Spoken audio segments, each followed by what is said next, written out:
विज्ञान भैरव तंत्र विधि 41 स्थिर ध्यान। श्लोक। व्यवहार निरोधेन यदा कुर्यात् समाधिना तदा समाधिरूपस्य स्थित्यर्थं स्थानमाचरेत्। अनुवाद।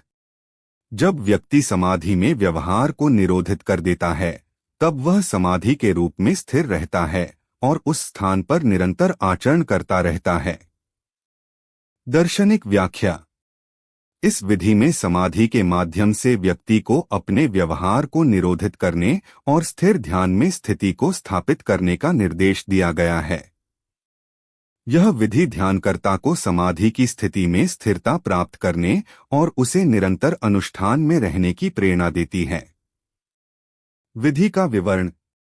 एक स्थान, शांत और आरामदायक स्थान का चयन करें जहां कोई विघ्न न हो। 2 आसन, स्थिर और आरामदायक आसन जैसे पद्मासन या सुखासन में बैठें।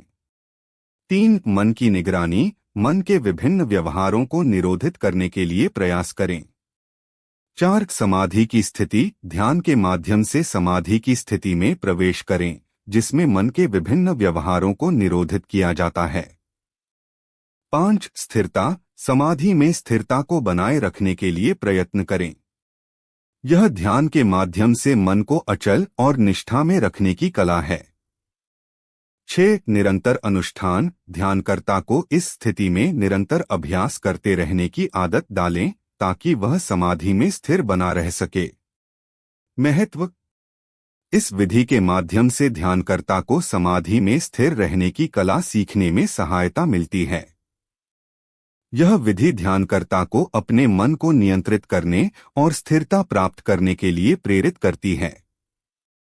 1 मन का नियंत्रण, ध्यानकर्ता को अपने मन को नियंत्रित करने में मदद मिलती है।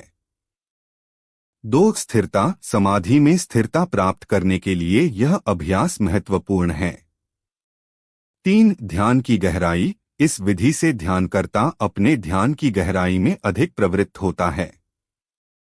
4 आत्मिक विकास, यह अभ्यास ध्यानकर्ता के आत्मिक विकास को समर्थन प्रदान करता है। यह विधि ध्यान को गहरा करने और आत्मा की गहराई का अनुभव करने के लिए अत्यंत महत्वपूर्ण है। नियमित अभ्यास से यह विधि मानसिक और आध्यात्मिक विकास में सहायक सिद्ध होती है।